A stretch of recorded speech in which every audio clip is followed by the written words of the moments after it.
Welcome back to A Better Conversation, a podcast put on by A Better Texas, formerly known as A Better Dallas. Yes. As always, I'm your host, Chris Clement. I'm joined, again, as always, by the man, the myth, the mustache, and the matching shirt, Mr. Kyle Mason. How does this happen?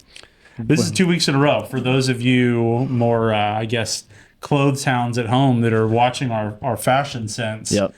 Kyle and I have been dressing out of the same part of the closet, apparently. Yes, it's and I never wear this either. So, anyways, I am looking forward to today going over tons of fun things. And really, it's unfortunate because the data's not even fully out for everything. So we actually might have surprises after this. And that is due to dysfunction and kind of in both parties, I'd say. And what Kyle's referring to is today we're going to be focusing on the slate of candidates for the 2026 elections. So this always happens. You have your application period in Texas that ended on December the 8th. So we now have the people that are going to run for office have filed for office. Mm-hmm. The problem, to Kyle's point, is that some parts of the state are better than others at getting all of their candidates in a timely manner. So there may be some new candidates that emerge, but as the day has been going on today, there have been a churn, if you will, of candidates. Their late arriving applications getting submitted to the Secretary of State. So we're going to go over those races here in the North Texas area because there are a lot of very interesting ones, and then we'll talk about some of the statewide ones. But before we get into that, I think it's important to just take a second and take a step back and remember this is sort of the reason you care, right? You build up, your political points, you build up your base of support, and then you try to pour that into these candidates. And oftentimes in Texas, the primary is way more important than the general is going to be. Oh, yeah. We just had a lot of controversy over the electoral maps, the districts that have been drawn, the gerrymandering, all that sort of stuff that happens in every state.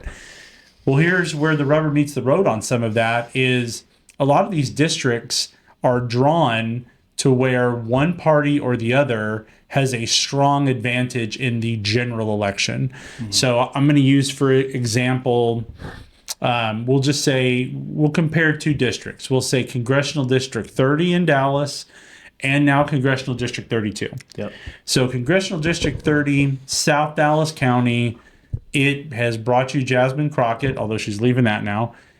It's been a solid blue district. Realistically speaking, historically speaking, you never want to rule anything out. Generally speaking, whichever Democrat wins the primary in District 30 is going to win in November because it's drawn with way more Democrat voters in it than Republican voters. Right. Congressional District 32, on the other hand, was specifically redrawn this year to make it a much more red Republican-leaning district, meaning that whomever wins in the primary amongst the Republicans is very, very likely to go win in the general. And you may ask yourself, how likely? Well, so likely that Julie Johnson, the current Democrat incumbent in Congressional District 32, is not trying to hold on to her seat. She's bailing from 32, and she's going to try to run in Congressional District 33. So that's why these primaries are incredibly important, because what they need is they need all Republican voters, all voters that would turn out in the general, coming out and turning out in March. And I know that's actually a controversial statement for some to make, because there are some that want to have these very ideologically pure groups crystallize in the primaries and be the only real decision makers. And if you've ever found yourself wondering, how did these two idiots end up being my only two choices in November? It's because you didn't show up and vote in March. And a group of people, a small insular group of people, ultimately chose those candidates. So you got the extreme version of one party and the extreme version of the other party. If you don't like that, show up to vote in the primaries. Mm-hmm. And that's why we're going to be talking about it here today. Yeah, absolutely. And to go one step farther, too, now that I've kind of been more involved for a couple of cycles, even who is showing up for the primaries, right? The type of people that step forward to run is also influenced by the base that's actually going to show up in the primaries. So some of the people on these ballots were encouraged by other people in the area. You could say the base or the most politically active people and the donors. Hey, you should run. You should run. Hey, I'm thinking about running. They ask around. They have enough buy-in. They throw their hat in the ring, and if they win the primary, they're going to go to Congress more than likely. Right. And we're going to talk about some of those races as we get through it, but we kind of wanted to tee that up. This is why you should care. Again, and I say this, if you don't like your choices in November, then you need to be part of the process in March. And that's what we're starting now. So this year is what's called a midterm. And what a midterm means is there is no presidential election. So the top of the ticket is not going to be the U.S. president. Across the state of Texas, the top of the ticket, and what that basically means is the very first thing you can vote on your ballot. The top of the ticket, top of the ballot this cycle is going to be the U.S. Senate. The way the ballots are organized, if you haven't noticed, is you have your federal races, then your state races, then your county races, and if you have city, they would fall underneath that. So this year, federal top is going to be the U.S. Senate. That's a race that has largely been set. The candidates have been running for a year now. So first, we have our incumbent, John Cornyn, long-serving U.S. senator from the state of Texas, is, I think, the second or third in charge amongst Republicans in the majority party in Senate. Right. He almost became leader of the Senate. Right. Actually, Texas almost had the Senate majority leader, which would have been very cool. But so you have John Cornyn. Running against John Cornyn, there are multiple candidates, but really the top two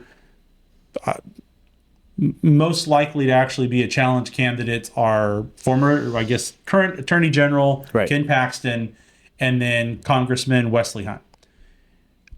That is a race, to your point, Kyle, where if there wasn't the outcry from the base, you would not have Wesley Hunt or Ken Paxton running for the U.S. Senate. Right. Yeah. I don't know how much outcry Wesley Hunt had, but definitely Ken Paxton. And that kind of goes back to, and there's really nothing wrong with it in my opinion, but I think it kind of goes back to unrealistic expectations. And we've seen it throughout the years, like with the county parties and the censures and the this and the that. It's, this person's not doing everything exactly what I want. Let's go find someone that potentially will. Right. And of course, the greatest place to be running as a candidate is not in the hot seat. That's why Trump thrived in that position. Oh, I'll do this, I'll do this, I'll do this. It's a little bit different when now you have to defend what you've done and the realizations of I have to negotiate essentially with 99 other people. Right.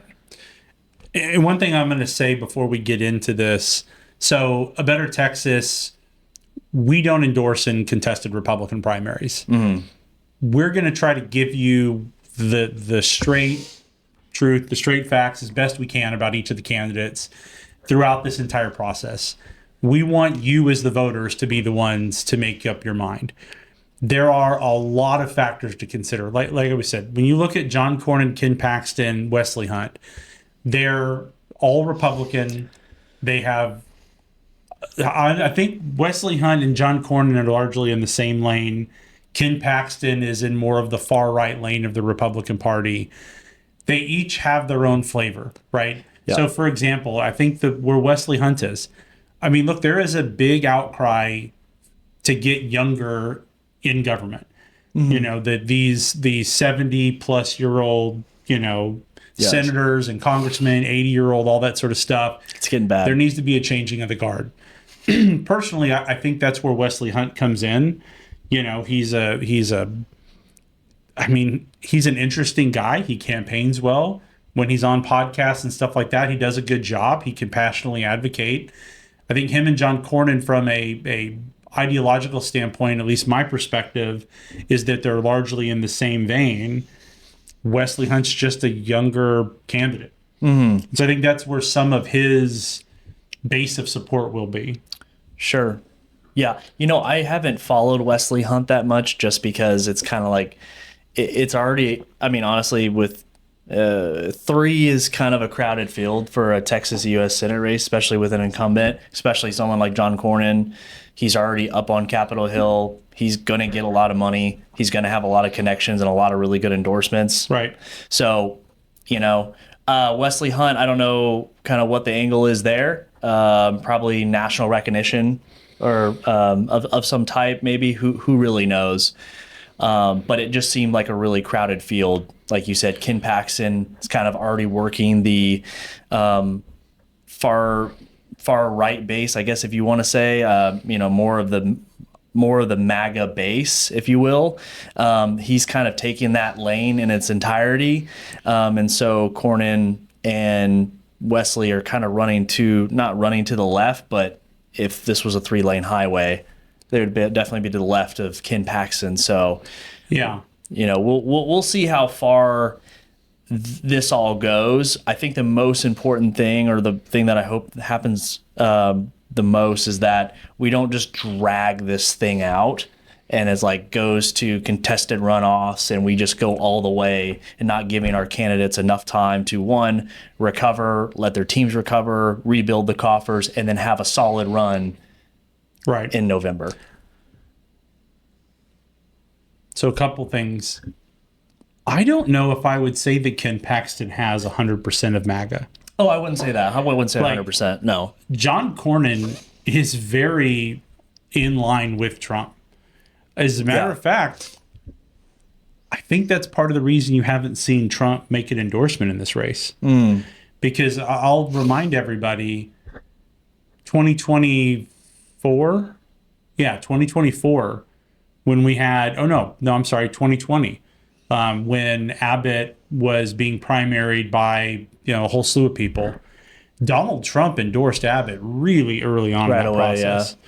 Right? I mean, he got out ahead of all of that. Abbott's my guy. Yeah, who was running against It was Abbott? Alan West. It was Don Huffines, and it was Chad Prater for the most part. There was other, and I don't mean to say anything about Chad, but there was other people that were running also. Trump got way out ahead of that and was like, yeah, I hear it. I'm going with Abbott. Yeah, I mean, it was a clear... The thing is that he hasn't done that in this race. He could. He has not done it in this race. He could have come out and said, I'm all in for Cornyn. He's been a great partner of mine here in D.C. Mm-hmm. He could have gone to Paxton and, hey, Texas has the best attorney general. He'd make a great ally up in Washington. You haven't seen that happen. Mm-hmm. So it's kind of an interesting race because, and this is where we've talked about this, some of the splintering of MAGA, I think you're going to see some of that in the Senate race. Yeah. Where you're going to have more of your traditional Republican MAGA is going to go more towards Cornyn, and maybe some of your new addition / farther to the right MAGA is going to go in line with Paxton. There are lines from Cornyn and Paxton directly into the White House. Yeah. That is why he hasn't made his decision yet. I don't know. I'm assuming I'm going to say $20 he doesn't make an endorsement on the Senate race. Yeah, I would not expect him to make an endorsement in the race. I'd be surprised if he comes out and endorses anybody. If he does, it means that somebody's internal polling or the president's internal polling shows that one of the 3 candidates is a standout, going to win it without going to a runoff. Especially if we see how the Democratic candidates develop. Well, that's where we go next, right? Man, you want to talk about shifting sands? Mm-hmm. It's the shuffle over there. So first we have Mr. Talarico. Yeah, I'm just trying, Mr. Blasphemy, whatever, the whole Jesus' birth supports abortion, Democrat, pastor wannabe. Yeah. He looked like he had a real good shot. He was the hot commodity, up and coming Dem, getting on Joe Rogan, that's where Wesley Hunt had his big break, as he was on Rogan. Sure. Here comes James Talarico with his, fake gospel. And Colin Allred jumps in, right? He's got money, name recognition, traditional Democrat support, but his campaign never got any traction. I don't know what the deal with that was. Because the thing about Colin Allred is he's kind of boring. Yeah. There's nothing exciting about him. And at the end of the day, if you're going to flip a Senate seat in the state of Texas, if you're the Dems, you've got to have somebody like Beto, who is not not a rocket scientist, but the whole skateboarding and Whataburger thing gave him some personality. Yeah. And it got people almost like a cultish figure they could get behind. Colin Allred never inspired that. But then we have the estimable Congresswoman from Congressional District 30, Jasmine Crockett. Jumping in, the Crockett crew. I love it. She jumps in. Could not be more excited about this. Allred jumps out. So you're going to have Crockett and James Talarico going up at it against each other in the Democrat primary for kind of it's a little bit of the soul of the Democratic Party of Texas. Right, yeah. Because they are two very different candidates. Very different candidates. They have very different visions. They have very different styles. I think they bring out different voters, too. I think so, too. Yeah. So that'll be supremely interesting to see how that race goes. If the gloves come off, to start off with, Jasmine Crockett has been launching herself as the anti-Trump candidate, which is a really, really smart position to take in a midterm. Usually the party that's not in power, the party that doesn't have control over the White House, does disproportionately well in a midterm. Mm-hmm. So if Jasmine Crockett's whole campaign is, I'm the anti-Trump, that's not a bad play. I think Trump is still too popular in Texas for that to carry in the general. I would expect her to shift for the general, but that might be enough to get past Talarico in the primary. I agree. Yeah, Jasmine Crockett is taking her weave out right now, and she's going to jump on Talarico. And this is where he's already kind of starting to play this Democratic thing where he's kind of sowing his own demise, where he's like, I'm happy that whatever black woman is jumping into the race, where we're excited about that. I'm interested to see where this leads the party, because I'm in the Democratic chat groups, on Facebook and whatnot, and they're already going at it. And I guess it's kind of a good thing, that they're already debating and kind of having this conversation. But I think there's already very clearly a lot of worry that Jasmine Crockett does better in a primary. But in the general, I do not think, or they're not thinking at this moment that she's going to do good in a general election. That's inside Democratic chats. Man, I tell you. So here are my thoughts on it. One is, I think she definitely does better in a general, or in a primary. I'm sorry, in a primary. Yeah. I think Jasmine Crockett will have, obviously she has a strong base support in Dallas. She'll have a ton of votes in Dallas. Mm-hmm. She'll have almost all of the Dallas Democrat establishment behind her, pushing her here. Yeah. She will probably also do well in San Antonio, or not San Antonio, in Houston. Yeah. And there's just so many voters in those two cities. Yeah. That it's really, really hard to overcome that. And she was actually in Houston not so long ago. We talked about that recently. She went to Houston to help primary for some people. And then the other part about it for Talarico is he kind of wasted his momentum. There was a point in time where that guy coming off of Rogan, he was leading the charge against school choice. He was viral. He was out there. And then his momentum just starting to fizzle. There was nothing to do.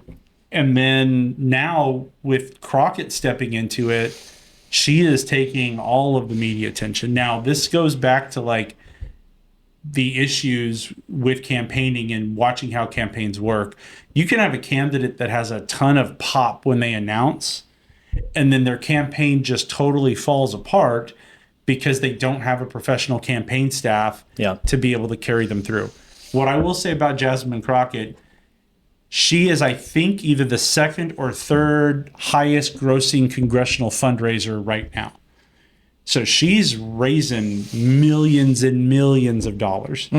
She will have a full-on professional campaign team that should be able to take her over the edge.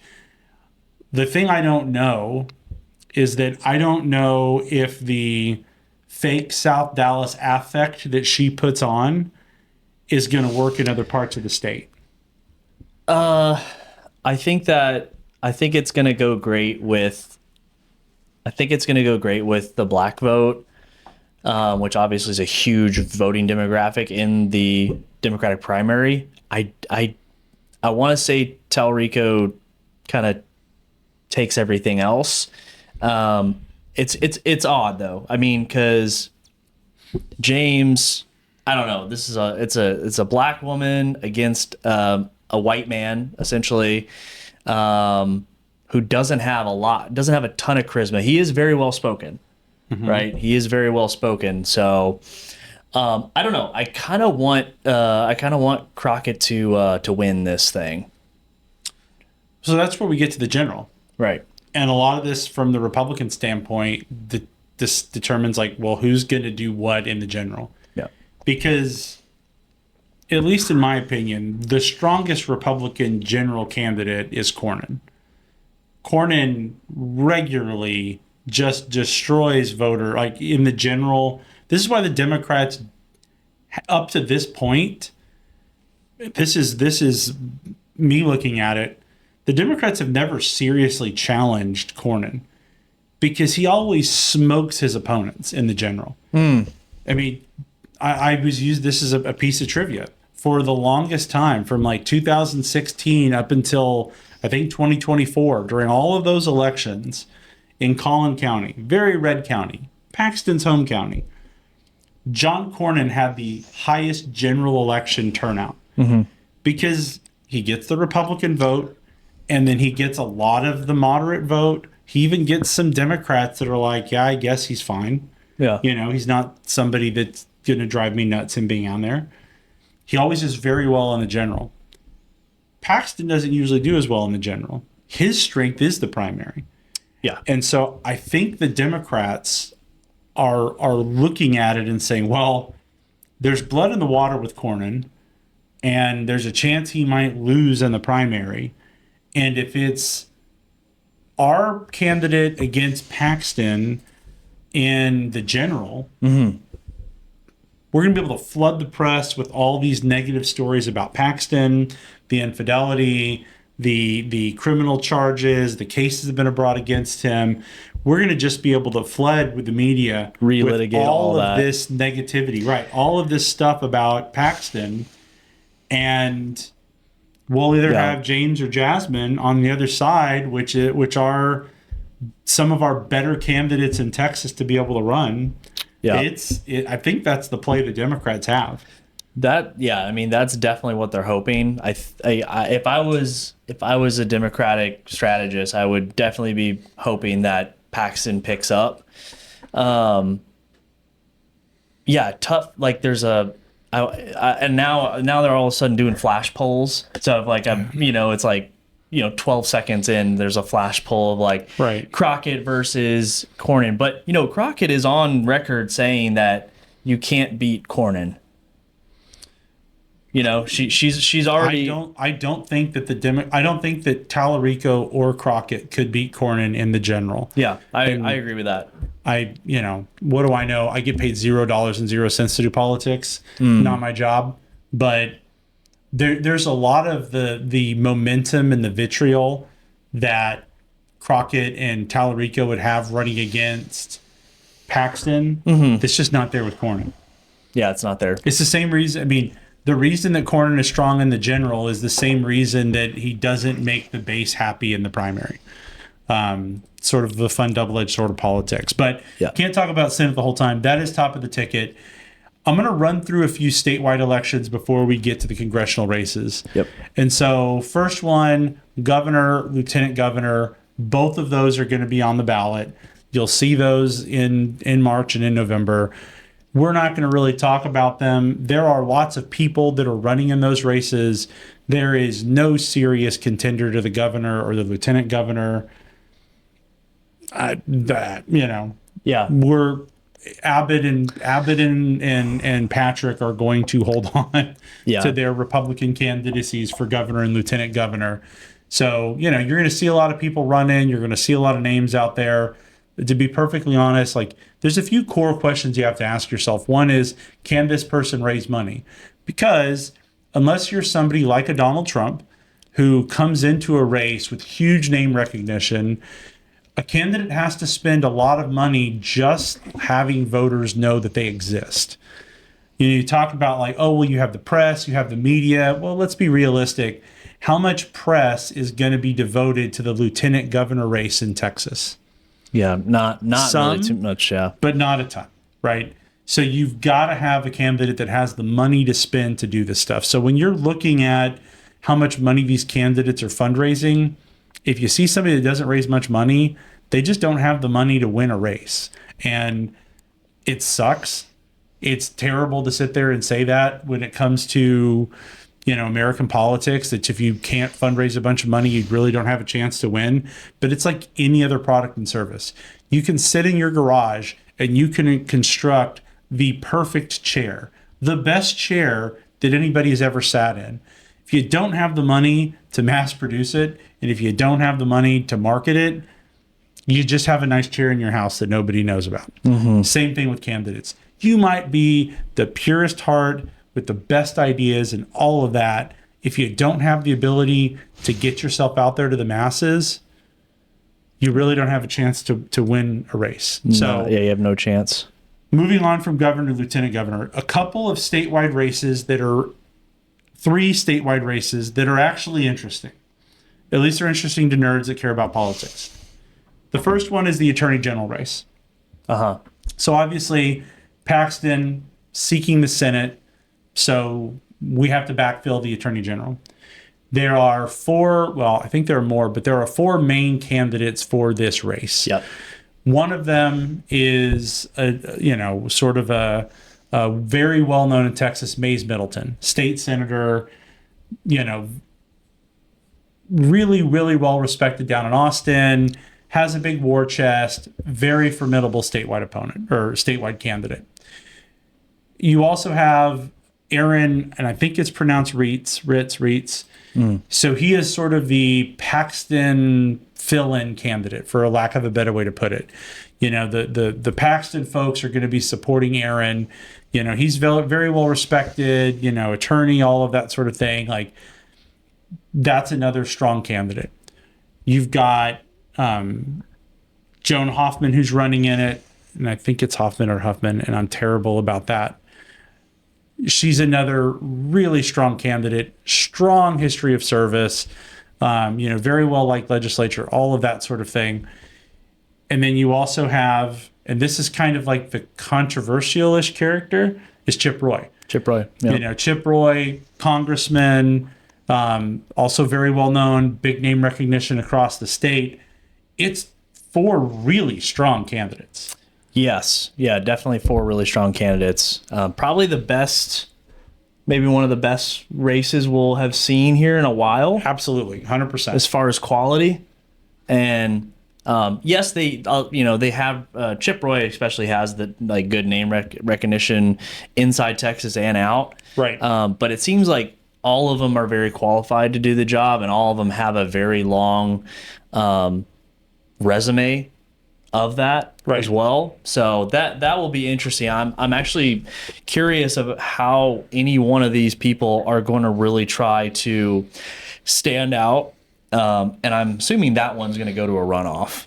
That one will definitely go to a runoff. I can't see it wouldn't. I mean, look, it's another one of those that you do have four very different types of candidates, right? So Joan Huffman, like I said, very well respected state senate, was the I think president pro tem of the state senate, very well respected across the state of Texas. She's reminding people about her legal experience, her attorney experience. The vibe that I get from her campaign at this point is This is a professional woman that is ready to step in and do the job.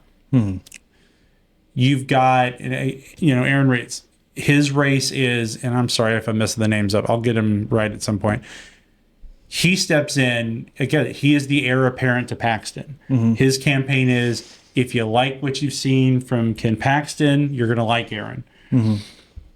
Mays Middleton, again, similar-ish to Joan, but I think, I guess I would see his campaign as more of the executive problem-solving kind of attorney general.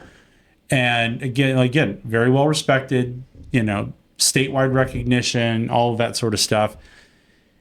Chip Roy is the wild card, right? He's somebody that's like, he's a congressman. He's stepping out of Congress. He's developed a name. He's developed a reputation. I'll tell you right now, he is target number one of the Paxton PACs. I have seen on social media over and over and over attacks on Chip Roy about Roy being disloyal to Trump. And being rhino and all of that sort of stuff, right? I mean, that's the attack. Those are the attacks on Chip Roy. So one thing that I will say, and I can kind of talk about it here, A Better Texas will be sponsoring an attorney general debate. It'll be up in Collin County. More details on that to come, but February the 4th, I believe, is the date that it's going to be. So that'll be exciting. Hopefully we get all 4 of the candidates there. We're trying to get all 4 of the candidates there. We basically have 2.5 commits at this point, but it'll be a great time. We're working with our partners with the Collin County Young Republicans who are hosting the event. Always do a fantastic job. I believe you're still young enough to be a member. I am still young enough. I'm too old to be a member. I got years, man. I got years to go. Dude, I got a lot of years on me. And then we're also working with the Plano Republican Women. They always are great partners up there. So keep an eye out. We'll post that to our socials, put it on the website, talk about it more on the podcast. Going to the next race, one we've already been a sponsor to forum on, and that's the Comptroller's race. The Comptroller's race, again, this is one of them where you've got 3 really strong candidates, right? So one, you've got Kelly Hancock, who longtime legislator, again, appointed by Governor Abbott to fill that comptroller position when it opened up. He's doing the job now. You have Don Huffines, who, if you're in North Texas, you know who Don Huffines is. Very strong fiscal conservative, has a clear vision for what he wants to do. Doge, Texas, that's where he's wanting to do. Get in the comptroller's office, which pays all the bills, and really put the screws to it, put the audit to it. And then you have Chrissy Craddick, who has, again, great family name, has done strong work in the positions that she's been in. Again, very well respected around the state, has a clear vision for what she wants to do in the position. I think she might have been the first or second candidate to announce, but those 3 really great, strong candidates, clear different visions that you can choose from. They're all Republican, they're all conservative. So some of it does kind of go together. But if you're choosing from amongst conservatives, Hancock, Huffines, and Craddick are 3 strong choices with enough flavor to be able to pick someone you like. Yeah, Huffines is interesting because I think he's one of the first people to say get rid of property taxes. I remember the first time I saw him, it was years ago, I feel like, but when I first saw that, I was like, man, that's crazy. No one's gonna buy onto that. And now Greg Abbott's like, we're gonna get rid of property taxes. I'm like, wow, this needle really has moved. And look, you've got to give Don Huffines a lot of credit for that, because he ran in 2020. He ran for governor almost exclusively on eliminating property taxes. And it was one of those things that, a lot of people scoffed at it at first. I'm one of them. My thing was, again, I love it. How are we going to pay it? Right? Show me. Where does the revenue come from? How do we make sure that the Texas Miracle keeps going if we're eliminating that? Because for me, the fear was, well, if you get rid of property taxes, then state income tax replace it. You get rid of property taxes, you start having much higher sales taxes. Something comes in to foot the bill to fill the revenue gap. But anyway, that comptroller race, another one. We had a event back in October. Yeah, I think so. I think we had an event I think it was in October. We had a forum. Unfortunately, Ms. Craddick wasn't able to make it, but Don and Kelly were able to sit there for a couple of hours really and just answer a bunch of questions. It was great. It's really hard to get all the candidates, several different schedules to line up. And it's like you try to work the best you can, but eventually it's like, okay, it's on this date. So like, I hope you can make it. If not, let's do another one, or, we'll zoom in or something. But it's incredibly challenging, especially with these people. I mean, everyone is so busy right now. 100%. So next statewide race of some interest is you've got the Texas Ag Commissioner. Okay. Sid Miller. You want to talk about like central casting of what you would think of the Texas Ag Commissioner? Yes. Is Sid Miller. Yeah. Yeah. But, Sid Miller has had some controversy. He's had some, people with ethics issues that have been associated with him and in his campaign or in his staff. So there's some baggage there. And you've got Nathan Sheets. This is you got a farmer versus a rancher, right? Yep. So you've got Nate Sheets running against Sid Miller. That'll be an interesting race if you care about the Ag Commissioner position. Yeah. I know a lot of voters probably don't. But this is one where, again, like you've got the rancher, you got the farmer, you have different paths forward. You actually have two quality candidates running for this position. Too often what ends up happening with some of these is like someone will just like throw their name out there. They aren't professional. They have no chance to do it, but they can see their name on a ballot. It makes them feel nice. Yeah. They wrangle up enough money to be able to pay their filing fee, and then there's their name on the ballot for a statewide election. Yeah. But that's not that way with the Ag Commissioner's race. You're going to have two viable candidates there. Anything else on the statewide?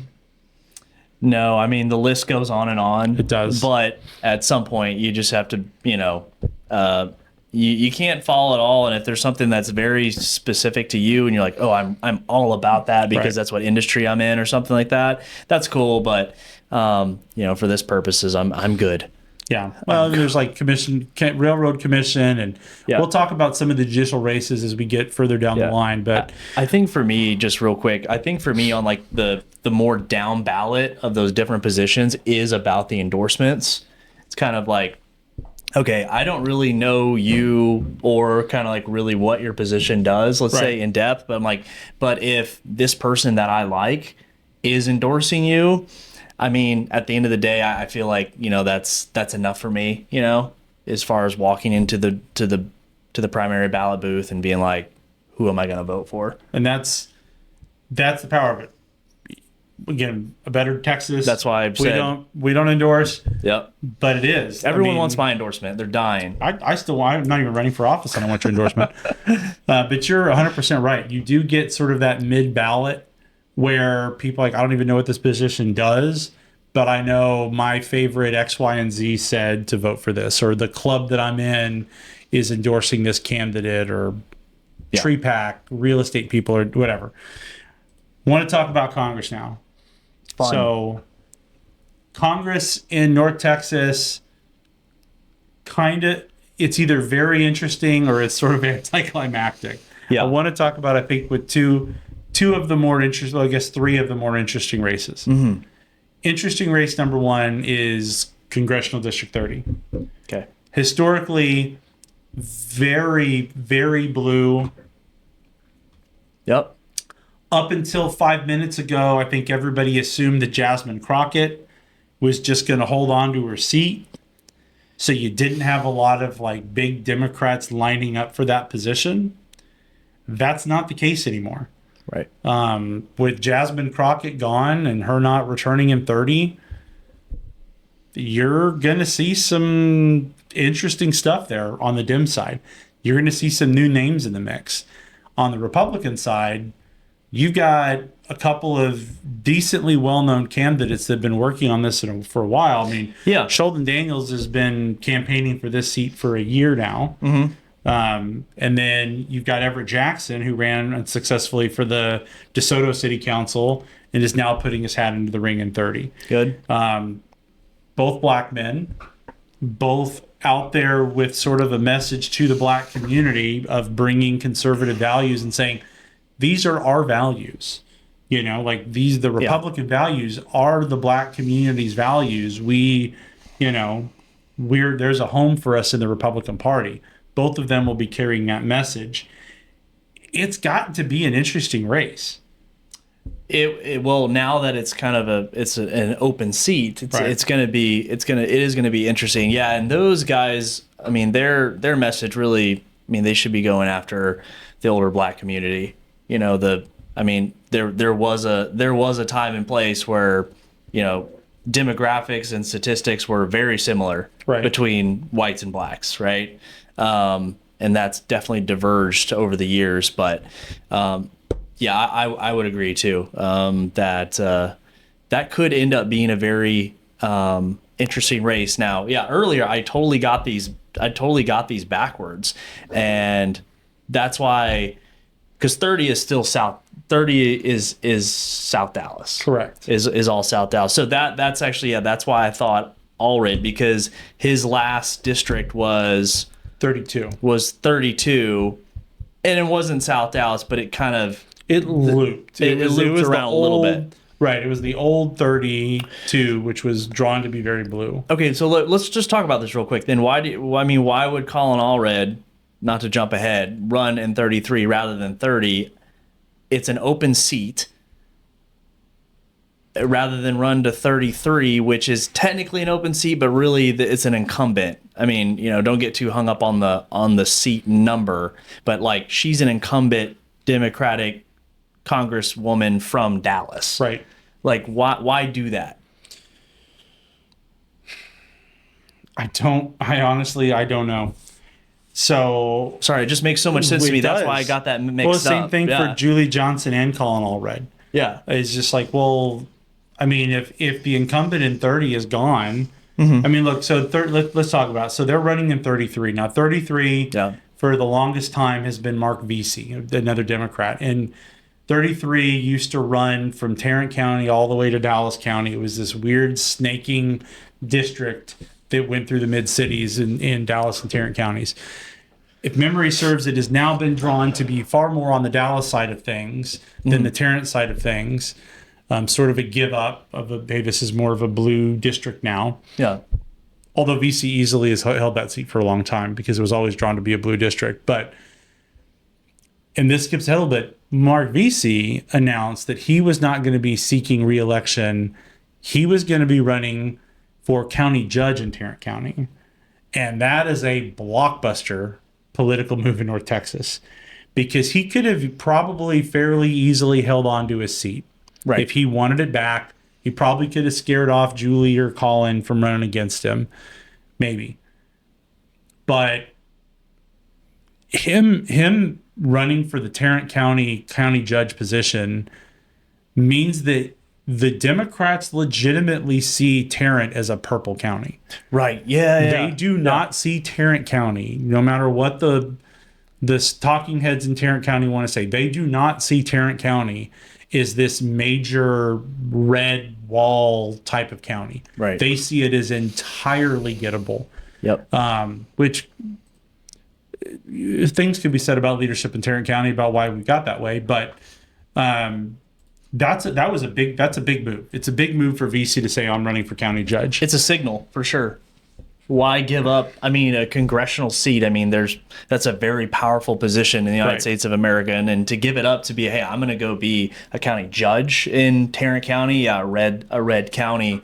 It's like, what's going on there? I mean, there must be some kind of indication there. Well, look at what just happened in Senate District 9, where the Democrat outperformed both Republicans in an open race, in an open primary, open election. Yeah. Right. You the Democrat almost won without going to a runoff against two very quality Republican candidates. So this is, I mean, look, things are going on in Tarrant County that people need to wake up and realize. Tarrant County can't just rest on its laurels, can't just kick its boots up and be like, oh, we got lots of oil and gas money out here, and you know, this is just going to be Republican, and that's what it. No, y'all may lose SD9, and the Democrats think they can get the county judge position, and that would be, look, those sort of county positions. That's exactly what the Democrats did in Dallas. the Democrats started chipping away in the early 2000s, mid 2000s at countywide Dallas positions. Yep. And we haven't even sniffed the county judge position in decades in Dallas. So that was a huge move. But 33 from the Democrat side, Julie Johnson versus Colin Allred, that's another one where you've got very clear visions, differing visions within the Democratic Party. Colin Allred is much more of like a moderate corporate Democrat. Julie Johnson is your literal purple-haired Democrat. Yes, and I'm again looking forward to all the infighting and conversations between, like, are we going to pick the black man or are we going to pick the LGBTQ plus lady? And there's just going to be this giant, because in a way, Colin Allred was kind of like the up and comer. He's like a football player, and he's well spoken, but he's black, and it's like this. He's from Dallas, and he's doing a bunch with the VA and all these things. Like, cool, but yeah, it kind of fizzled out for him. So I am interested to see if, like, can he change the momentum of his political aspirations, or did it just kind of fizzle out when he stepped out of his position to go right? That's that is going to be very interesting. I feel like, and the seat shopping also hasn't been very popular within the Democratic Party as well. I mean, the Jasmine Crockett last minute move and the Colin Allred last minute move, I've been seeing some negative feedback on it as well, and particularly that race, Colin Allred and Julie Johnson. I mean, everyone's like, Colin, like, right, the day of. I mean, really, that's what you're gonna do? And again, to jump into a seat of a already sitting Congress lady. I will tell you, the ground game, and this is going to sound funny to people that don't understand this, but the ground game for, like, the LGBTQ community is very strong. Like, as far as the primaries go, he's going to have an uphill battle because they will get out, they will door knock, they will donate. I think Colin Allred definitely applies or appeals to a larger crowd, I think, but I got to look at the demographics of District 33 because I thought this was all South Dallas. So no, that's 30. So here's the thing about the 33 race is that they're both carpetbagging it, right? Because, like, Julie Johnson was from 32. Right. She flipped sides of the county to go find I can see a better why. place to be. I can Collin came from 32. No, I know, but he also stepped out to run for senator. Like, right. I as far as, like, I can see her reasoning more than Colin. Like, for me, I'd be like, dude, why didn't you go to 30? There must be something there. They must have looked at something. I'm assuming that you would think that they were planning. He looked at some data or something and said, hey, I'd do better over here than there. But maybe not. I also don't know where they live, right?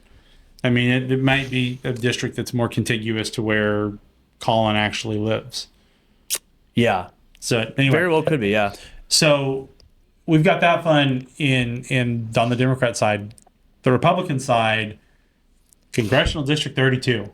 That's a big one. I mean, look, a lot of the other congressional races in North Texas are, there's some intrigue. Man, this is the show. And I say it's the show in the sense that there are everybody, like, just go, you flip through the phone book for 32 and, like, every third page you'll find a Republican candidate for Congressional District 32. Yeah. So some of the names are familiar names. Some of them are new names. So the most familiar name in 32 is going to be Darrell Day. He was the Republican candidate in 32 last cycle, unsuccessfully ran against Julie Johnson in the general election. He's rallied the troops. He's back. He's going to continue the fight. Newcomer to the scene, but making a huge splash, is a gentleman named Ryan Binkley. And so Ryan Binkley, you've got an opportunity to hear him speak. Yes. Yeah, I went. Yep. So he's, my understanding, pastor, also mega investment bucks behind him. I mean, I think when I last looked at the FEC, Binkley had $1 million in the bank. Right? I mean, he's just been fundraising like it's going out of style. But, like, tell me your impressions about hearing him speak. Yeah, so this was in Rockwall at one of the boat clubs there. It was a really nice, I mean, it was a really nice presentation. Seemed like he had a good team around him. And I mean, he kind of reminds me of Mitt Romney. He's very well put together. He looks sharp. He speaks very well. He wasn't very animated, which that's one thing that I liked. I mean, some of these candidates, when they get up there, it takes swag. He is a preacher. Yeah, he's not a priest. He's a preacher. Did I say priest? A preacher, I think. Preacher. Sorry. But yes, he's very well spoken, and he's more having a conversation with you when he's up on stage. He understands the messaging right now. That was a couple notes that I had taken about his speech. He understands the messaging about cost of living, young people, the things that are affecting Americans right now. So I don't see an issue there. Sometimes when you go see candidates or hear their messaging or something, you immediately know this is going to be a disaster, right? Or we're just essentially going to win this because it's a default district and it's a a R+8 or something like that. So that is good. When this new seat dropped, I mean, it's especially, I mean, we're blessed. It's lucky for us because it's in our area, right? Like I live in it, so many of our people live in it and it's right here. And so we know so many of these people. So this is really exciting. 32 is just going to be great for us. I'm really excited about it. So some of these candidates I know, some of them I don't. Monty Montanez. Yep. He's running. He's been to one of our training events. He's a nice guy. He's definitely personable. He'll tell you exactly why he's running if you ask him. I don't know a lot about his specific policy positions, but he's another candidate that could do some work. Some of the other names not familiar particularly with them. We've got attorney J.C. Arborough that's running. Abtine Zaviri is running. Another attorney, James Ussery, is running. Not an attorney. I guess maybe that would be the highlight for him. Gordon Heslop running, retired educator. And then Amy Carrasco is running clinical operations. Paul Bondar running. He's lists his occupation as an insurance. His campaign reached out to me. I haven't had a chance to speak with him yet. There's 8, right? There's 8 people, I think, that has filed. We'll see. That's what the Secretary of State is showing right now. There Yeah. might be more applications coming in, but it looks like it's going to be 8. 30. That kind of matches what the FEC filings have been for fundraising and that sort of thing. So it's going to be a really interesting race. The question that I would have for some of these candidates that are running in it is like, are you too far behind the game? Right. When you're sitting there and you're looking at somebody like Ryan Binkley, who's got $1 million in the bank. Yeah. You have somebody like Darrell Day, who's already been the standard bearer.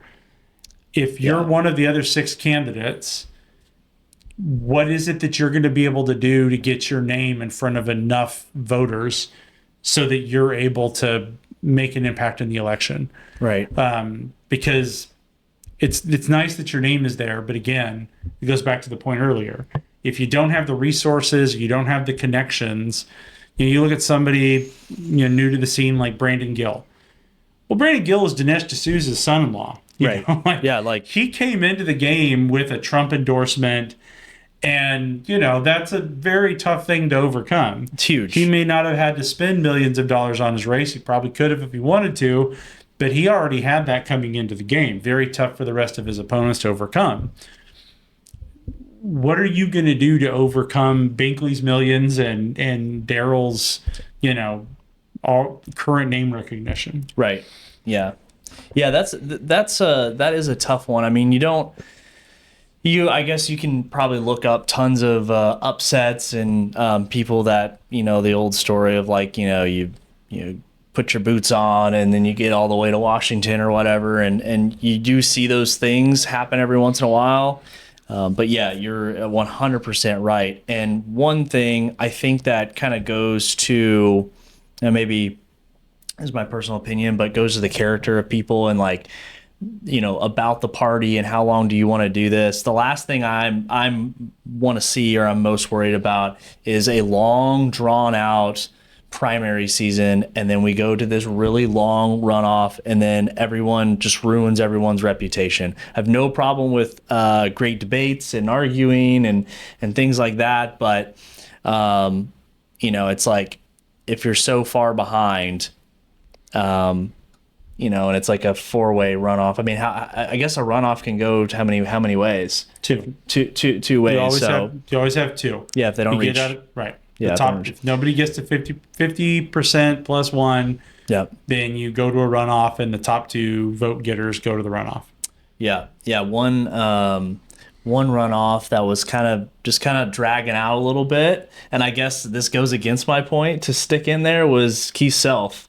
He was going on a runoff with I forget his name, but they go to a runoff, and then 2 days later, a story. Van Taylor, yeah, story drops, and all of a sudden, you're going to Congress, right? And so I guess that kind of goes against my point, but too much damage in the primary is going to have a negative effect in the general. Maybe not specifically in 32, because it's just obviously a red district, but I mean, that does have a trickle up effect. Like when we talk about, everything that happens in 32 and the ideas and what the voters hear is going to decide if they decide to, to show up in the general. That trickles all the way up to the Senate race. That's going to be a very hotly contested race, and that's just something to think about. Right. Maybe. Here's my thing about 32. I don't know. I mean, we just talked about how much money that Ryan Binkley has to put in it. I don't know how much the Democrats are going to put money into 32. Right? I mean, it's a district that was drawn for them to lose. Yeah, probably not going to put much. You're like, to your point, you don't have any top Democrat. The current incumbent in 32 does not want to try to run it back there. Bye. So I don't know how much the Democrats are going to dump into it. My thing is always like, I love the primary season. I love giving voters clear visions of what the future can be. I really like when we have Republican primaries, because I do believe that iron sharpens iron. I do believe you can have candidacies like Don Huffines in 2020 that advances a specific policy. Even if the campaign doesn't work, a specific policy is advanced. Because when you have Republican versus Republican, you're talking about nuance. Mm-hmm. Right? If you get down to the policy debate, like what difference in positions would Ryan Binkley have to Darrell Day? You're going to get into some actual nuanced policy discussion, which I think is healthy. It's good. Yep. Every once in a while, you get a Trump that gets thrown into the mix that brings a whole new bag of ideas into the party. Love the primary process. Yep. You just have to be honest and respectful. Yep. When you start lying about each other and when you start disrespecting the other people that are running, that's when it does actual harm, does actual damage. Mm-hmm. Because it's not just that it gives the other side, ammo. Yeah. You also deeply scar voters, volunteers, and all of that sort of thing. Where if you're, and I'm just gonna, let's say it's Julie Johnson and Colin Allred. If the two of them go against each other and it gets really nasty, volunteers for one party or one campaign are not going to be all that enthusiastic about supporting the opponent. Right. In the general, yeah. In the general. No. There's always a little bit of bitterness when your person loses. But if you're having an honest debate and everybody's respectful, and I heard something in a homily years ago that stuck in my head, and it was, the hardest decisions are good versus great, not good versus bad. It's usually not all that hard to choose between good and bad. It's really tough to choose between good and great. Mm-hmm. And I would encourage candidates, I would encourage voters to approach the primary season as trying to find the great amongst the good, instead of trying to find the good amongst the bad. But anyway, I'll get off my soapbox.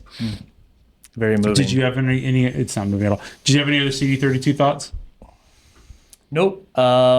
but I do look forward to us helping out and holding events, and let us know if you want to get involved and help out. Again, we're not endorsing anyone in the primary, but we are definitely going to be out getting whoever wins is going to get elected. I mean, it is an R plus whatever.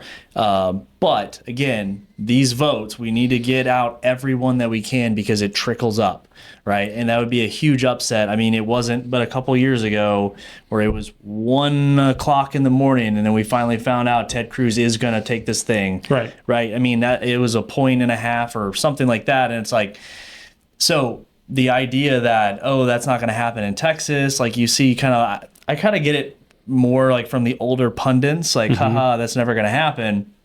It's like, well, I mean, that's a little close for comfort in my opinion, as far as Texas goes. Maybe not in like a swing state. That's something to be expected. But being under 2 points on a Senate race in Texas, that was a big surprise to everybody. It was.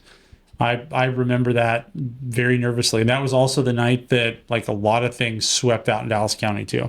Like the Court of Appeals entirely flipped as a result of the Beto Cruz election. But going to what Kyle's talking about, one of the things that we're going to try to do as an organization with a Better Texas, like we've done with a Better Dallas, is we want to try to get you, voters, people that are interested in politics, people that are just dipping their toe in politics, we want to give you an opportunity to interact with these candidates. We're going to try to set up some debates, some forums, things along those lines, but sometimes it's just a happy hour where we're going to invite some of the candidates that are in the area where our happy hour is so that you can come out and meet some of these people. Because they are all our people, and it's very helpful to be able to talk to them, because sometimes you just realize that you connect with somebody, you don't connect with somebody, but either way, you're fully informed in why you're making your choice. And again, when you're choosing between hopefully good and great, little things will matter. I want to, with that, pivot and start talking about some of the House district races. So Senate district, and I want me to take another step back. There's a lot of races in North Texas we haven't touched on. Some of them because there's only one candidate in the primary, so we're not going to talk about that right now. Others, it's because there might be multiple candidates, but the incumbent's going to win. You know, there's a couple people. I think there's one or two people challenging Jake Ellzey. Congressman Ellzey's going to hold on to his seat. Beth Van Dyne, she doesn't have a primary opponent. Brandon Gill, like we talked about, somebody's primarying him. Brandon Gill's going to be just fine holding on to his seat. Yeah. So we're not going to spend a lot of time talking about those tonight. There are a couple of races in Dallas County. Now, unfortunately, there's not really any Senate district races. Now, there is a big Senate district race in Tarrant County where they're trying to fill, and I can't remember what the number is off the top of my head. I'm sorry for my Tarrant County friends. But you've got David Cook, formerly of the Texas House. He's throwing his hat into the ring. There's a gentleman named John Gimbel, who is also running for that state Senate seat. I believe there's a third candidate, but her name is escaping me at the moment. Then to backfill, we've got, a race where you've got, a woman named Jackie Schlegel running for the Texas House. She's being challenged primarily by a woman named Cheryl Bean, who ran for the Texas House unsuccessfully against John McQueenie last cycle, has now moved districts to a new district to try to run somebody else. Look, she's not primarying McQueenie. She's running in an open seat. But you'll have an open seat. I think it's 94, where you'll have those races in Tarrant County. We'll get into those more as the primary season unfolds. In Dallas County, what? No, I'm just like this whole thing trying to visualize it. It's like it's like the board on the wall with all the red strings going everywhere. That's how my brain looks right now. Like ever since redistricting and everyone doing the candidate seat shuffle, it's really hard to follow. I mean, well, you've got some open seats. So like, who was it? It was I think the Cheryl Bean, Jackie Schlegel. They're running, if I remember right, for Tony Tinderholt's old seat. Because he's not seeking re-election. Then you have, friend of the show, Fred Tate. He's running for Gio's old house seat out there in Tarrant County. Going up north to Collin County, Jeff Leach has a primary opponent, a gentleman named Matt Thornson. I think he's an activist precinct chair kind of person. Jeff otherwise hasn't drawn any other, big moneyed opponents or anything like that. Matt Shaheen, no primary candidate at all. He's skating through. I want to say Katrina Pearson did not have anybody that is seeking, is primarying her.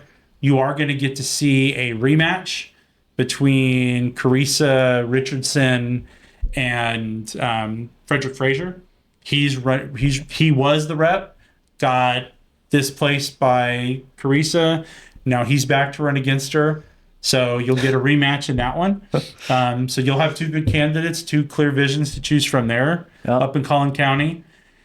And then Candy Noble, I think everybody's primarying her. I want to say there was 2 or 3 people that are throwing their hat against Candy Noble. Okay. Last cycle, current RPT chair Abraham George ran against her unsuccessfully. So I'll be interested to see if there's one of these other candidates running against Candy that can, what that primary will actually look like. It reminds me a lot of, we talk about some of these races where it's just like there's so many candidates. How are any of them going to be able to establish a clear position to remove an incumbent? In Dallas County, well, the other thing in Collin County from the Texas House side is House District 70. Now, House District 70 is the only Democrat-held House District seat in Collin County. Yeah. So Mahela Plessa, that's her seat. It's sort of the far north Dallas, what kind of going up into Plano, Richardson, that type of area. Yep. So there are 3 Republican candidates there. One of them, former Collin County GOP chair, former district judge in Collin County, George Flint. He's thrown his hat in the ring. You have young attorney, friend of a Better Dallas, Michael Hewitt.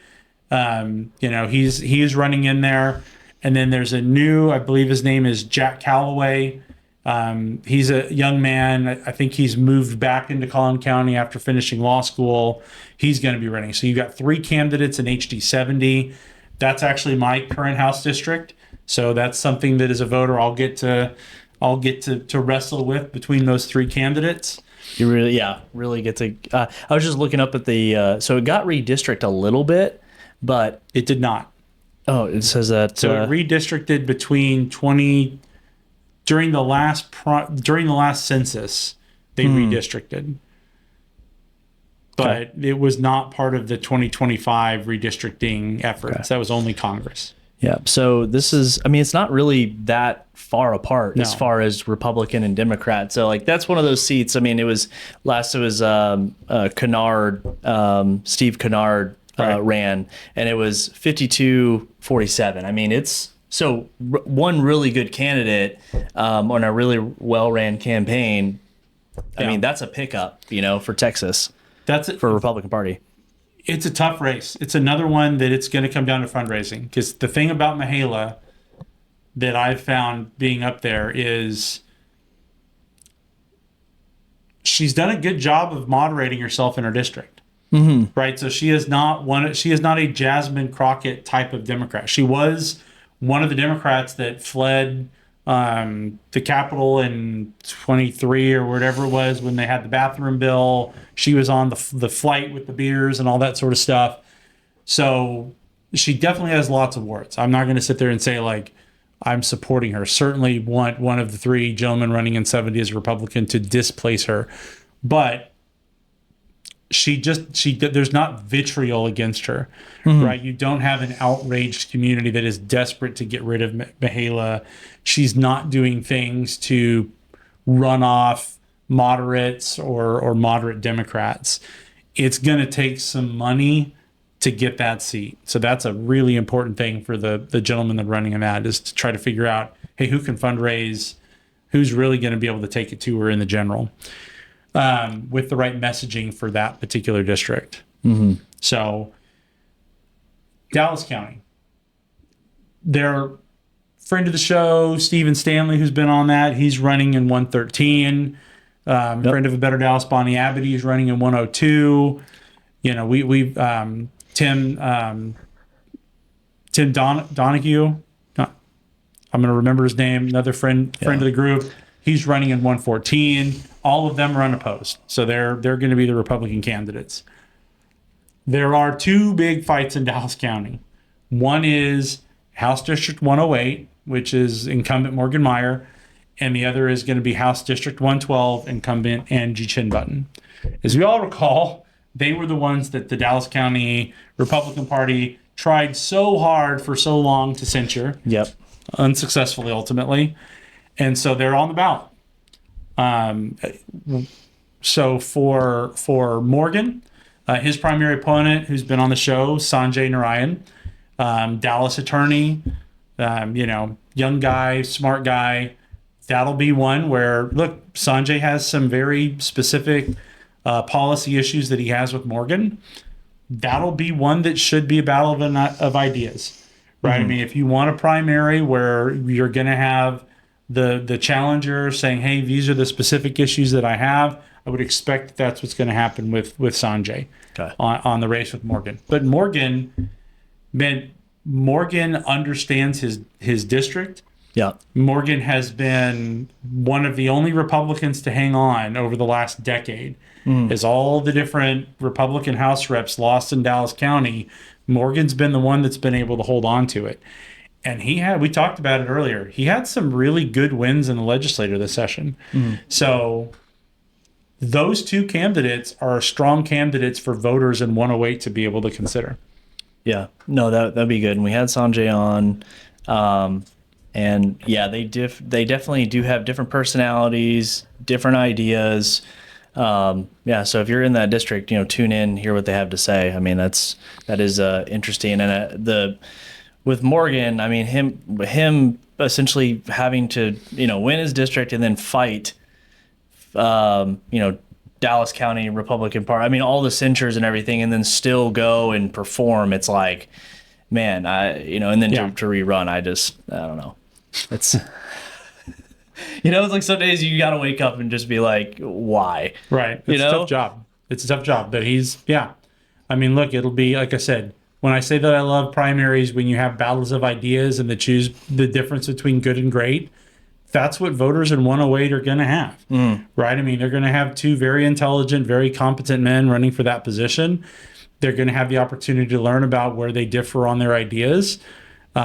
Morgan has a track record of impressive results, but Sanjay also has his bugaboos about Morgan's track record and some of the votes that he's taken. Like, it's going to be one that should be professionally run, and it should be something that voters will get a clear choice for, which is the best you can hope for if there's a primary. Yeah.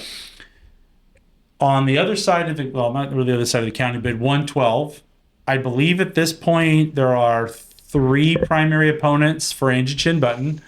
So she's going to have, again, Angie had some very big wins in the legislature this session. She has a long track record. She's very well connected within her district. I mean, she is a very strong incumbent up there. Yeah. She had Governor Abbott up campaigning for her last cycle. I believe her and Morgan are both Trump endorsed.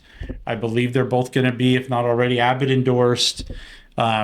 That's hard. That's a tough thing if you're a primary opponent. So the gentleman that Chad, I think it's again, sorry for the names. Yeah, there's like 50 names we've been through, so everyone forgive you. He's running against her again. So he is primarying her after unsuccessfully primarying her last cycle. Former Dallas County Precinct Chair Tina Price. She has also thrown her hat into primary Angie. And then there's a third gentleman whose name escapes me. I want to say it's like Beckley or Berkeley, something along those lines. He would be the third primary challenger. I really should know this. Well, at some point, we're going to see these people at a Better Texas event, and I'm going to get wrapped on the knuckles for messing up a name. Yeah. Sorry. Today was the day they were all announced. We'll have them, down later. But that's going to be another one where you're going to have a full slate of folks. And honestly, that one for me is, can any of those candidates, can the 3 of those challengers combined force a runoff? right? Yeah. I mean, I think that because I think you would be very, very unlikely that any one of those three challengers to Representative Button are going to be able to beat her outright on election night. Yeah. The question is, can the three of them collectively get somebody to a runoff? And honestly, it's an uphill battle. I mean, you live in the district. What's the boots on the ground? The boots on the ground is you have to look at the demographics and why Angie Chin Button is so popular. I will say, you don't. It is not a Trump district. She is Trump endorsed, but you don't see Trump signs anywhere. You don't see it. Everyone that's a Republican has an Angie Chin Button sign in their front yard, and I've seen that firsthand door knocking. So, there's a huge Asian community out there. Every single morning, it's like I'm living in the Twilight Zone. I open my garage, and it's the same 75-year-old Asian guy jogging by my door. I'm not exaggerating this. He's just going. And I'm like, you were at the same spot at 5:30 in the morning yesterday. Like, what's going on? That's impressive discipline for both of you. Yes. Both of you are in the same spot every morning. Yeah, I do not have the Twilight Zone because I am not in the same spot every morning. So my point being is that, I mean, there's demographics at play out there as well. And so, I mean, she's a strong candidate, like you had already said. So I'm interested to see, hey, what do the people have to say? If they come out, I think they lose. I mean, I think they lose if they come out and say, you weren't good for the party, when all Republican Texas voters have heard is all the great work that Abbott has gotten done over the last session. And so they kind of have to play this tightrope walk of, well, Abbott got a lot done, but she was also there, but she didn't do a good job. So it's going to be interesting to see how people thread that. It's that. It's also, again, and this is not to beat a dead horse, but this comes down to whether or not a voter is going to know your name and want to vote for you when they get to the ballot box. Yeah. Republican voters are going to know Angie Chin Button. They voted for her before. Yes. They've seen her on the ballot. They voted for her last November, probably. She's got tons of name recognition. That's powerful. And she's also, look, I'm not even in her district, and I get emails from her about the things that she's done and her accomplishments, and here's what I've done for you. Like, her team does a good job. Morgan's team does a good job. That's hard. If you're running against them, that's a very difficult thing to do. I think Sanjay, knowing Sanjay, I think he's going to give it as good of a chance as somebody can give it, in primary Morgan. It'll be interesting to see, of those that are running against Representative Button, if any of them are able to kind of do the same thing. If any of them are able to run I think all three of them announced maybe within the last few days, right, within the last week.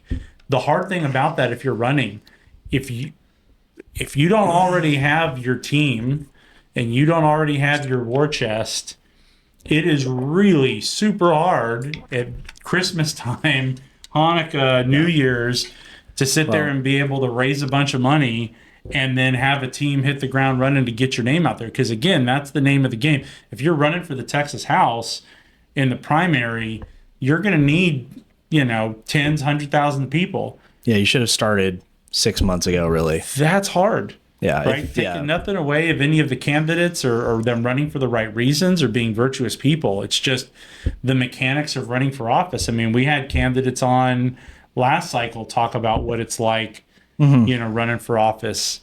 It takes time. You got to build it up. Yeah. Stephen Stanley has kind of been running for 113 since he lost in November of 2024. Right. And he's already has tons of groundwork already in that area too. So it's not like he just showed up to the party. I think that's something that's missed, is that, yes, the primaries are important, but it so much, like, you got to build up your resume. You got to have the name recognition. You have to, I mean, you should, like, I live in Angie Tin Button's district. I don't know these names. And so to me, it's like, well, I'm a precinct chair. Like, I'm on every Republican distro list. Like, why haven't you called me? Right. And so at that point, I'm kind of like, okay, cool. So what is your pitch then? It's also, to me, it's like picking dinner, right? Mm-hmm. If you're, when your wife or your girlfriend or whomever says, hey, I'd like to have wings for dinner tonight, where should we go?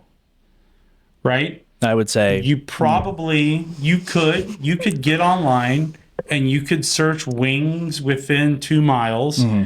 And you could go through and carefully review all the reviews of all the wing places around you and try to find one. Mm-hmm. Or more likely, you already know of a couple and you're just going to pick one of those. Yes. Most people, that's what most people do. That's not what I do, though. What I do is I make a thing about it. I go, you got to filter it correctly. You got to go, obviously mm-hmm. top rated, mm-hmm. but then I immediately get rid of all the chains. Right. And then you got to go down. Okay, what is this? Let me read some of these reviews. Let me actually see the reviews. Right. Because a lot of the reviews they're fake. It's fake news. So, you go in and then you probably spend 45 minutes trying to decide what you want to eat. And then you're like, you know what? Let's just have leftovers. So you're going to choose the incumbent. Right. I'm going to say, is having leftovers the end? Well, that's the thing, is it's a matter of familiarity. And that's the hard thing about primarying any sitting office. Like, there is a familiarity that voters already have with the person in that position. You have to, through time, talent, and treasure, get voters familiar with you too. Yeah.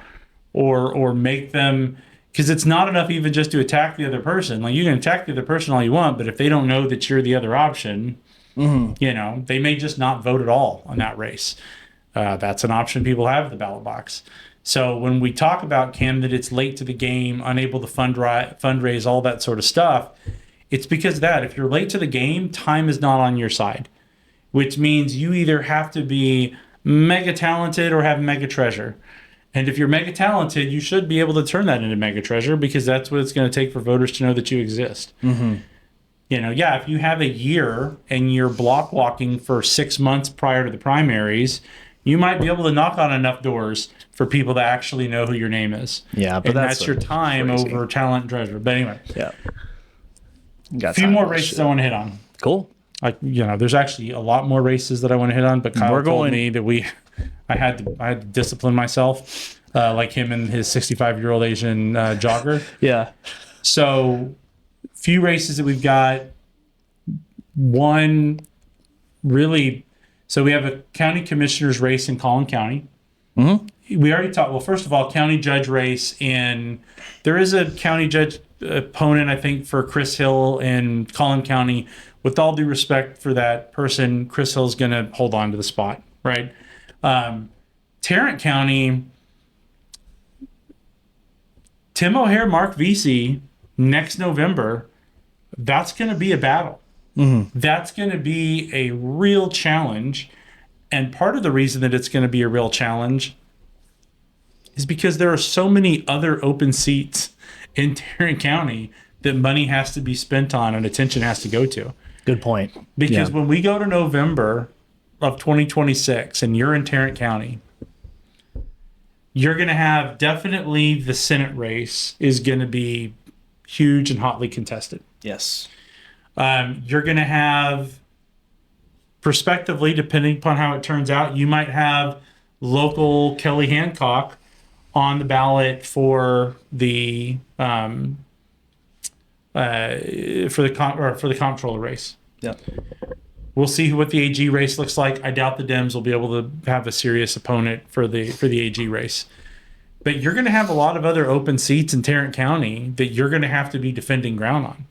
I mean, look at SD9. SD9 is going to be a dogfight. Even a special election, once we get past that, just November 2026, that's going to be a tough race. Yeah. Some of the other ones may not, but there's going to be a lot of things being pulled in a lot of directions in Tarrant County. And to have the county judge have a big, serious race, they're going to have to be very well organized in Tarrant County with volunteers to be able to hit all of the fires that they're going to have there. Right. It's unfortunate too, because judges kind of over the past 10, 15 years have been looked over as maybe not a hot commodity, but we do see the impact that judges can have. But let me just real quick to make sure I'm clarifying. County judge is in the executive, like the mayor of the county judge, not the sitting on the bench with a robe county judge. Okay, explain the difference. Glad you asked. So this actually is a Texas history thing, goes back to when we were part of Mexico. Okay. So we have a mayor and a city council that run cities. In Texas, uniquely, we also have a county judge and a commissioner's court. They are not, in some cases, the county judge does have some judicial capacity. Typical lawyers, it depends. It does. But in most big counties like Tarrant and Dallas, your county judge is just the mayor of the county. The county judge does not, like Clay Jenkins in Dallas, Tim O'Hare in Tarrant, Chris Hill up in Collin. They're not actually like sitting on a bench ruling on cases. They're running the commissioner's court and they're running the county, right? County Judge New in Rockall, similar. If he's listening, shout out to Newt Cunningham up in Fannin County, county judge up there, who does have some actual judicial responsibilities that he has. So give a few examples of hey, in Tarrant County, this county judge, what would they be doing as far as why is it important? What's their impact? They have the same impact on the county that the mayor does to the city. Okay. Right. So they're the ones that run the commissioner's court meetings, hearings that they have there. They are also the chief executive officer of the county. So any of that's if you remember when we had COVID, it was Clay Jenkins as the county judge who had the authority to lock the county down with mask mandates and all of these silly rules. Right. That's why we were right next to Tarrant and right next to Collin, and they were sane, and Dallas County had lost its mind until Governor Abbott stepped in. Right. So that's what that county judge does. Now, in a confusing manner, you also have county courts that are judicial courts, and they are presided over by county judges. But it's not the same county judge as the county judge. Abbott, you got to get on you have got to change this up. That's crazy. So there's a history thing that goes way back to when, like I said, way back in the old days of Texicans and all that sort of fun stuff. Yeah. But Tim O'Hare in Tarrant County is the chief executive of Tarrant County county judge. Mark Veasey is running against him to be the new executive of Tarrant County. Yeah. So that's a better Dallas, name, an executive.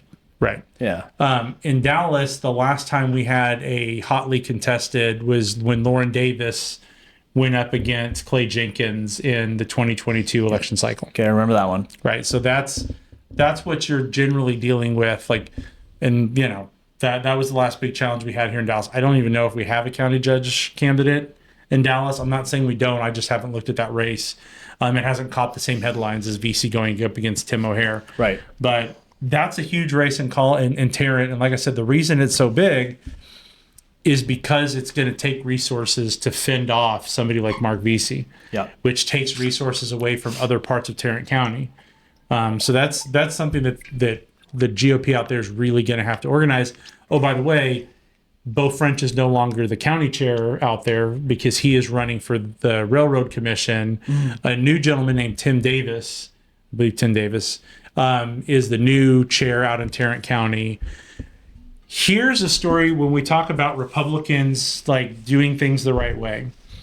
They had a special election in Tarrant County a few weekends ago to pick the new county chair. There were 4 candidates that had their hat in the ring. After the first round of voting, which is done by their precinct chairs, after the first round of voting, one candidate was eliminated, obviously, and it would have gone to 3 candidates redoing it until you get down to the one.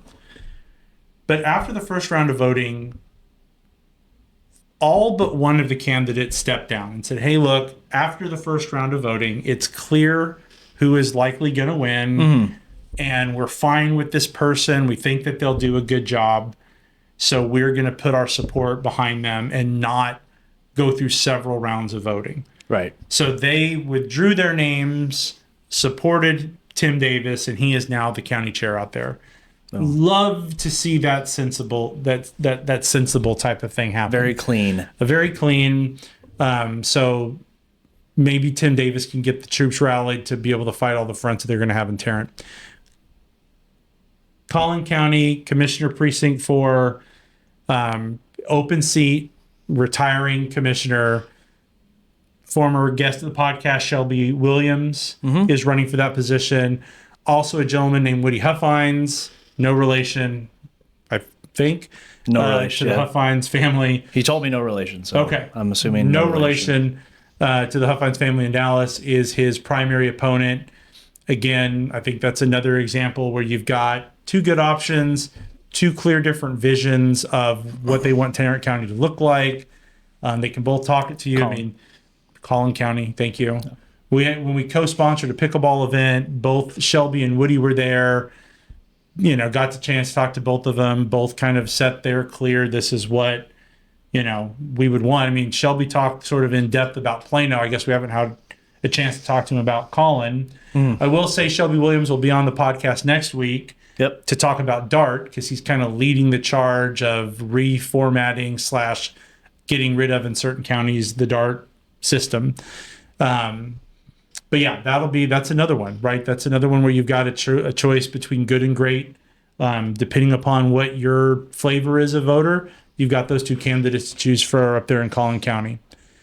Finally, this is one that's uncontested, but near and dear to my heart. The Fifth Court of Appeals. There are only 3 judicial positions that are open this upcoming cycle. Good news, the Democrat incumbents are not seeking re-election. Okay. So the Democrats that are currently on the Court of Appeals that seats are coming open, it's my understanding, are not seeking re-election. They're going to be open seats. And so we've got 3 strong candidates, Republicans, that are going to be running for those seats. One of them, Matt Kolodowski, friend of A Better Texas. We'll certainly have him on the podcast at some point. Ben Smith, who is a district judge up in Collin County, he's running for another one of the open spots. And then Ashley Wysocki, who has been doing the Lord's work in Dallas County, taking appointments to the district bench and doing good work here. She will be the third of the 3 Republican candidates. So would be great to go 3 for 3 and continue to flip the Fifth Court of Appeals. But it's very exciting that we have really good candidates for each one of those races. And the Democrat incumbents don't feel strongly enough about their odds to seek re-election. That's interesting. And these are in Dallas County. Do they have like districts that they're like actual physical districts, or how does that work? That's a really good question. So the Fifth Court of Appeals, if you remember when J.J. Koch was on, he is the Chief Justice of the Fifth Court of Appeals. Right. The Fifth Court of Appeals, it goes over 6 counties. It goes Dallas, Tarrant, Grayson, Rockwall, Hunt, and I can't remember the -1. -1. 6 counties in the Court of Appeals. It's too late in the day for me. So you're going to have all of those votes kind of come together to elect. What usually happens is the Dems do very well in Dallas County. The other 5 counties are all red.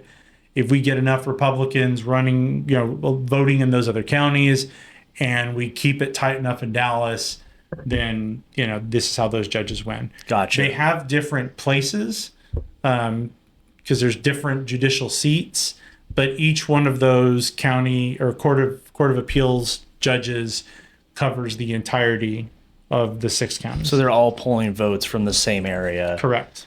They're right. just okay. That's interesting as well. But, so isn't that kind of telling though? Because I guess, I don't know, maybe they're just really all retiring and just, but it could also kind of be telling of maybe they're looking at it as maybe the turnout's not going to be strong enough in, with 1 blue county against 5 red county, however they tally it up. I think that at least a couple of the Democrat judges I do think they're just they're just retiring. Okay. Right? I mean, they've either been on the district bench or on the Court of Appeals for a number of years. Mm-hmm. It's time to go back into private practice. It's time to retire. Former judges do very well if they want to continue practicing law, if you could imagine that. Yeah. So, they've served their time. I think that's honestly what it is for some of those candidates or some of the Democrats. But, again, it's just a matter of there is also Republicans did very well last cycle. And if you're on the fence about retirement, do you want to have to fight really hard to win re-election? Right. Or do you just want to say, hey, I've served my time. I'm going to go ahead and ride off into the sunset. Yeah. So, but speaking of riding off into the sunset, unless you have anything else. No, I don't. My brain I'm kind of spinning from all the different, all the names in the different districts and who's running, and hopefully this kind of gets smoothed out. But really, it could be later this week we find out actually there's going to be more people. It could be that jump into the race. So you have the option of mailing in your your application. I guess you can do that too. You can mail in your application. So there's some delay that happens on that. There's also just some delay with counties reporting to the Secretary of State. So if there are updates, we will keep you informed on what those updates are.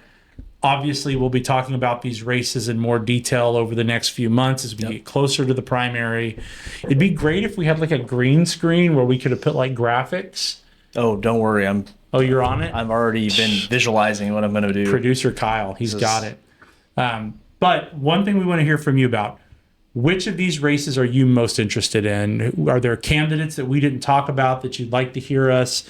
We really do want to be able to give you the information to be as informed as you can as a voter, both through the podcast and also with the events that A Better Texas puts together, the content that we put out on social media, the conversations that we have with people. So we want to hear from you. What is it that you're interested in?